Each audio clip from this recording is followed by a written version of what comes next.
ఏ బాటైనా పర్వాలేదంట, సమయంతో సాగటమే మన సింపుల్ సిద్ధాంతం.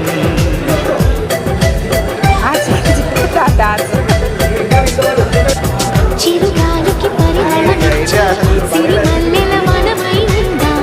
గగనాన్ని నీళ్ళను కలిపి హరివిల్లుల వంతెన అవుదాం.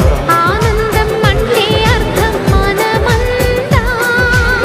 ప్రతి పూట పాటై సాగే హుషారు సరిగమలో. ఎన్నో ఎన్నో రాగాలుండే సంగీతం కాదా, చల్లకి నవ్వులకే దింతా.